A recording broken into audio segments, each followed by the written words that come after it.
A young reformer or an entrenched military man? Ethiopia has a new leader, the first from the Oromo ethnic group that's been at the forefront of anti-government protests.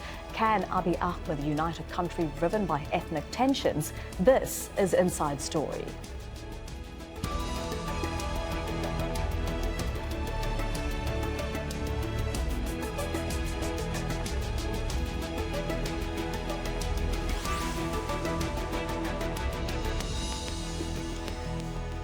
Hello and welcome to the program. I'm Elizabeth Puranam. At 42, he'll be the youngest leader in Africa. Abiy Ahmed, the new head of Ethiopia's ruling coalition, has an impressive academic and security resume. He has a doctorate in peace and security and long-standing military and intelligence ties. But crucially, he's from Ethiopia's largest ethnic group, the Oromo. Community activists say they've been marginalised and excluded from political and economic power. It's a dispute that's led to years of violence. Many hope Ahmed's rise is an opportunity to turn the page on a difficult chapter in Ethiopian history. Fintan Monaghan has more. Leaders of Ethiopia's ruling coalition are putting their hopes in Abiy Ahmed to unite a divided country. He's from the largest ethnic group in Ethiopia, the Oromo. He's expected to become the first Oromo prime minister. Ethiopians hope he can end years of protests against ethnic discrimination. Many things have happened and a lot of people have lost their lives. The new prime minister must communicate and listen to the people. What do the people want? This is the most important thing. He needs to pay attention to the voice of the people. Despite being one-third of the population, the Oromo claim they've been politically and economically marginalized. Tensions exploded in 2015 when thousands took to the streets over a land dispute. They were joined by the Amhara, the second largest ethnic group. Their anger was directed against the Tigrayans, an ethnic group that activists say dominates the intelligence, security and military apparatus. While the government did drop the controversial development plans, protests continued, calling for regional autonomy and greater representation. Hundreds of protesters and dozens of security forces were killed. The State Human Rights Commission recommended prosecution of some police officers, but maintained that the use of force was appropriate. Hundreds fled across the border to Kenya, fearing for their lives. We can't leave that country because of Politica. We can't participate Politica in Ethiopia because the Ethiopian politics is not independent politics, and he attack us, and because of that we are crossing the border. The Prime Minister, Hailemariam Desalegn, had characterized the protest as a threat to national security, appealing on protesters to respect the rule of law. But growing divisions in the ruling coalition led Desalegn to announce his surprise resignation last month. The government now recognizes some of the protesters' demands and is calling for dialogue aimed at lasting solutions. This paved the way for Ahmed's rise, with promises of reform and an Ethiopia united by nationality instead of divided by ethnicity. At 42 years old, Ahmed will be one of Africa's youngest leaders, but critics say he's still a creature of the establishment. Ahmed is a former military man, a lieutenant colonel in the defense forces. He also ran the Information Network Security Agency, charged with controlling the internet. It's also accused of spying on Ethiopian dissidents abroad. Ethiopia remains one of the world's fastest growing economies. The ruling alliance has claimed credit for significantly reducing poverty over the past 2 decades. A world of potential if Abiy Ahmed can deliver stability and reform and heal the nation's divisions. Fintan Monaghan, Al Jazeera. Well, let's bring in our panel now from Addis Ababa, Negeri Lencho, Ethiopia's communications minister. In Frankfurt, Tsedale Lemma, editor-in-chief of the Addis Standard. And from Washington, D.C., Mohammed Ademo, an Ethiopian journalist and founder of opride.com. That's an independent news website about the Oromo and Ethiopia. Welcome to you all. Mr. Lencho, a new leader, but is the government willing to carry out the reforms that protesters have been calling for? Thank you so much. Yes, there is a new leader, chairperson for the ruling EPRDF, and then shortly to become the Prime Minister of Ethiopia. The ruling party has been going through different process of renewal and change. It means that it is doing all what it has been doing to respond to the grievances that the people of Ethiopia in general have been addressing. And so we can say that, yes, new leader and the administration in general is ready to respond to the needs of the people. Mr. Ademo, how do the Oromo people feel about this new leader? Is it enough to appease them? And does he represent real change for them? I think the most important context here is this is the only leader that could have pulled Ethiopia back from the brink, and certainly the ruling party from edging closer to what most people would say dissolution. So in that sense, I think this is the best of the alternatives that were provided for this position. But I think ultimately it comes down to, it's not so much that now we have an Oromo prime minister, which is symbolically very important, but I think what he does next and who he surrounds himself with, who is going to come into his new cabinet, because the ruling party has taken responsibility for the crisis in the country, particularly the executive leadership. We will have to wait and see what kind of change he will put in there, because if you just change one leader at the top, that necessarily doesn't mean a whole lot of change. And I think we will have to see specifics. And people are cautiously optimistic, and they are going to give him a chance. He will have to deliver. And Ms. Lemma, do you think he will deliver? Will the change trickle down from the top into the various institutions that make up the Ethiopian government? Well, I agree with what my colleague Mohamed Ademo said in the first place. But I would add this. Dr. Abiy is inheriting a country which I would say is a deep state in every stretch of measurement. He's inheriting a country under a state of emergency, which is essentially being ruled by the army. And he comes from the region where the state of emergency, which is hard hit by the state of emergency. And given all this, and if the reform or if the replacement of Dr. Abiy, of the outgoing prime minister by Dr. Abiy, is not going to be accompanied by the immediate lifting of the state of emergency, it is not going to give him the leverage that he needs to flex to exercise his leadership capacity, no matter how many people would surround him. The first and foremost thing would be for the state to have lifted the state of emergency so that he can have the room to maneuver, to discuss with opposition politicians, with civil society, which are prohibited under the state of emergency. So I don't see how he's going to succeed in inheriting a state under the rule of the military. Well, let me put that to the government spokesperson. Mr. Lencho, when will the government lift the state of emergency? And will the military, the intelligence community that holds so much power in Ethiopia, are they going to work with the new prime minister? First of all, I think we have to acknowledge that what should rule in Ethiopia or what should prevail should be democracy. And all the challenges that we have been facing can be addressed properly when democracy prevails. And concerning the state of emergency and the role of the military, actually the military is the Ethiopian military, and they are given the power and the right to the limit of the law, and it is not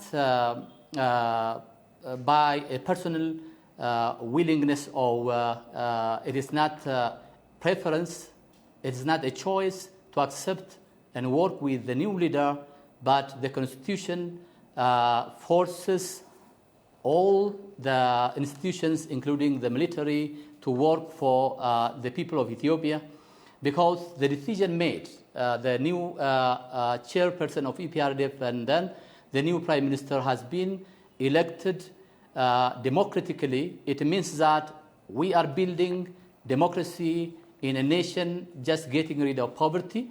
And there is no other choice, but it is an obligation for all institutions, including the military, to work with a new leader.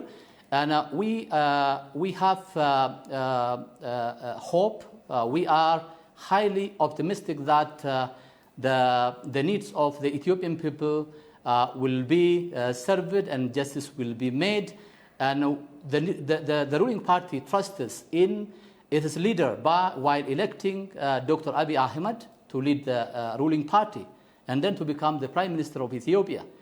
It means that by the participation of all Ethiopians across the country and also all government institutions, there is a high possibility for the new leader to respond to the needs of the Ethiopian people. Mr. Lencho, I'm sorry to interrupt. Yes, so regarding that state of emergency, when can we expect that to be lifted, and will it come with protesters' demands being met? You know, accountability for human rights abuses, the release of political prisoners, political freedoms, greater reforms? Well, the state of emergency is not in the best interest of the Ethiopian government, our government, and the Ethiopian people. But, we have been forced because of different factors. And the state of emergency is there to serve the interest of the Ethiopian people. But in due process, people have been voicing concerns basically from the Oromo region and other regions. And the grievances are well taken, and it will be addressed properly because the government has the obligation to protect human rights and also to serve the very interest of the people. And so regarding when the state of emergency will be lifted, from the very beginning, I have rightly said that it is not in our best interest as a government and as a people, but there are issues to be addressed. That is, there has to be peace and stability. We have to restore peace and stability. And then we have to pay attention to the questions that our people have been raising, because the government has been, for so many times, I can say, for about more than 2 years, just paying attention to restoring peace and order. That can affect the economy. Now, peace is a necessity. It is not an alternative for Ethiopia as a whole and for the government as well. Ms. Lemma, Therefore, it is at the hands of the Ethiopian people. We know that we cannot safeguard the peace and stability by security forces, but by the participation of all Ethiopians. And it is at the hands of the Ethiopian people. And I cannot tell you it will be lifted in a month or so, but we hope and we wish that the reality on the ground improves and we immediately lift the state of emergency. Thank you very much for that, Mr. Lencho. I'm going to bring Ms. Lemma. I will bring Ms. Lemma in now. Mr. Lencho is very optimistic about this situation and having peace and security. Are you as optimistic that everyone in the government is going to work together, including the Tigrayans, who've had a disproportionate amount of power for the size, for how much of the Ethiopian population they make up? Are they going to be willing now to surrender some of their power so that the political system is more equal? Well, it's one thing to be optimistic, but it's quite another thing for me to besides being optimistic, if you look at how his election process in itself, there is enough reasons to worry about the fight that was put up, particularly from the TPLF, the Tigrayan People Liberation Front representatives, inside the council's meeting, a fight that lasted to the bitter end. He was fought against. Even including his own candidacy was in the council there. So there's a huge resistance from particularly the representatives of the Tigrayan People Liberation Front. So that gives me enough reason to worry. But am I optimistic? I do hope, and I am optimistic regarding the coming of Dr. Abiy for one reason only, and that is he is a result of people's power.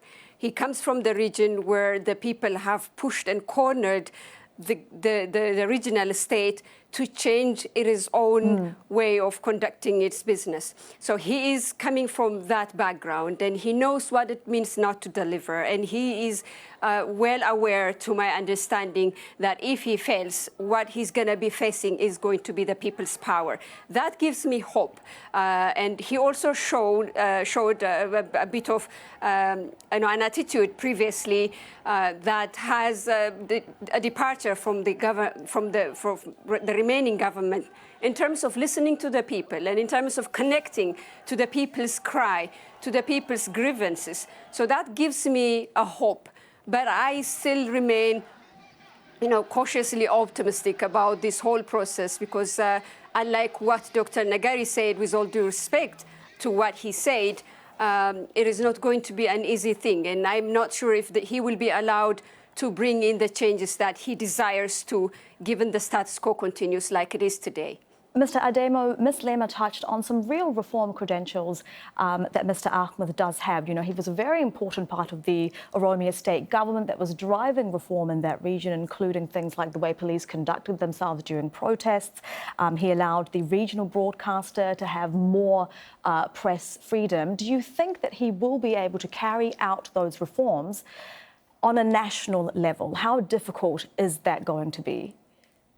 I think it's important. I'm glad that you point that out because when he was elected at Oromia as a vice president, it was at the height of Oromo protests. His election itself was a response to relentless protests.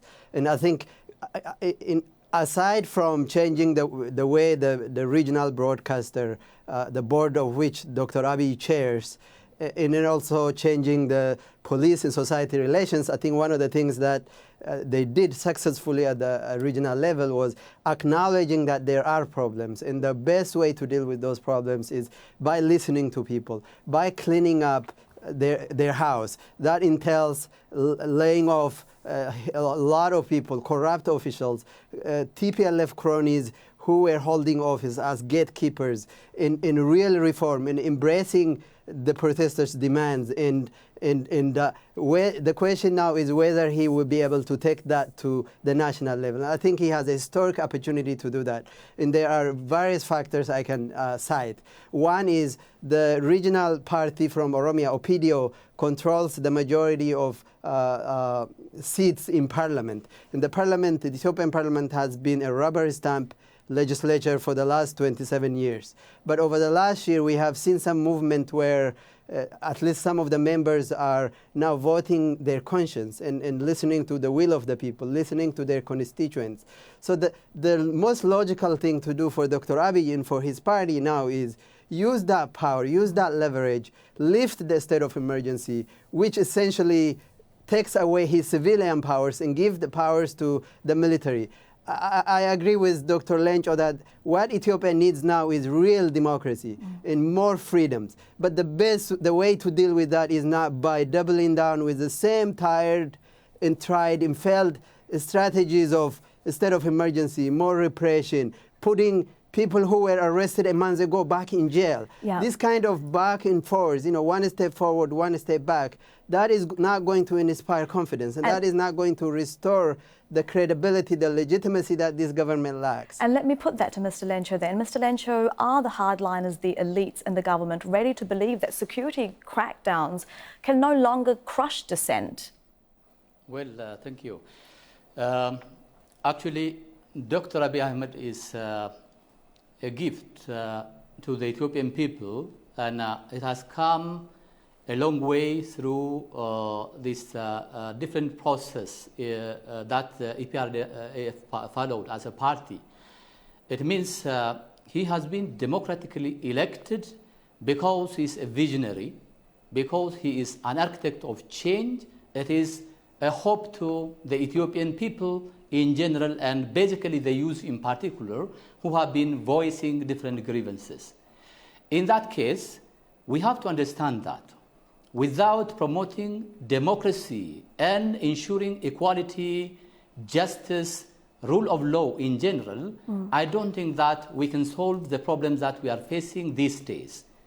Therefore, there is no party which has a special treatment, special privilege in Ethiopia, because all Ethiopian people, we can say, have paid sacrifices to build this nation. But Mr. Lencho, the reason we have, isn't the reason why there is a new leader in Ethiopia because of mass protests over many years, because one party, one tribe are seen to have had too much power, disproportionate power? Well, now I am talking about the reality. You know, people may see things from different perspectives. I don't buy even the idea that one party is a kingmaker and can make and break. We won't accept this in the future if we have to change Ethiopia for the right cause. All right, Mr. Lencho. In that case, we have to change our perspective as well so that we can change the reality. All right, Mr. Lencho. I understand you. We don't deny that. There are rent seekers in the party, and I'm just going to bring Mr. Ademo in now because we don't have very long left, and I'd like to see, and I see that he has something to say. Absolutely. I think we should be very clear that the ruling party, EPRDF, in January acknowledged that TPLF, the kingmakers in the EPRDF coalition, have built cronies inside OPDO, inside other parties, which essentially made the country ungovernable. They continue to have that power. They still control the military. They still control the intelligence. They are heavily invested in the economic sector. Their companies associated with them control the commanding heights of the country's economy. So I don't think the prime minister will have power, or his term will be much different from that of the outgoing prime minister if we are going to repeat that. So I think EPRDF understands there is a problem. Now, they have to see to it that the solution is what the communications minister, Dr. Negeri, is saying. More democracy, more freedom, opening up the political environment. EPRDF cannot solve the problems alone. The opposition needs to be brought in and be part of the solution. That includes opposition in the country, opposition outside the country. All right, Mr. Ademo. Freedom of the press. The civil society doesn't exist. All the things that protesters have been calling for. I'm going to bring Ms. Lemma in now because we don't have a very long left. I'm going to give her the last point. Is Mr. Ahmed going to be able to bridge the divisions in the coalition and succeed? That again still depends on what the party is going to do to every initiative that he may probably bring to the table. Let's not forget that EPRDF as a coalition is a party and a governing party that considers compromise as a sign of weakness. What kind of compromise are they going to make in order to bring about the changes? In December, when the leaders of all the four parties met together, they have brought around 12 major agendas that they said needed a reform. And the most important ones are the security reform in the security sector and the army, judiciary, and the economy itself and all. And they have agreed that they need to bring the reform agenda, and they have set up a committee for each of the reform agenda that they brought together. They acknowledge that unless they have brought a change into those areas, they face an imminent threat of collapse. So they all understand that, but that means they need to make a lot of compromise. And EPRDF, as a party, is a party that's led by a groupthink, a party that thinks compromise is a sign of weakness, and that's the worry right now. So no matter how much effort Dr. Abiy is going to bring in, unless the party gives him the leverage in the room to maneuver, he's going to be a spectacular failure again. All right, Mr. Lemma, thank you very much for that. That is Tsedale Lemma joining us from Frankfurt. We have Negeri Lencho in Addis Ababa and Mohammed Ademo in Washington, D.C. Thank you all very much for your time today. And thank you too for watching. You can see the program again anytime by visiting our website, aljazeera.com. And for further discussion, to go to our Facebook page. That's facebook.com/AJ Inside Story. You can also join the conversation on Twitter. Our handle is @AJ Inside Story. From me, Elizabeth Puranam, and the whole team here, thank you very much for watching. Bye for now.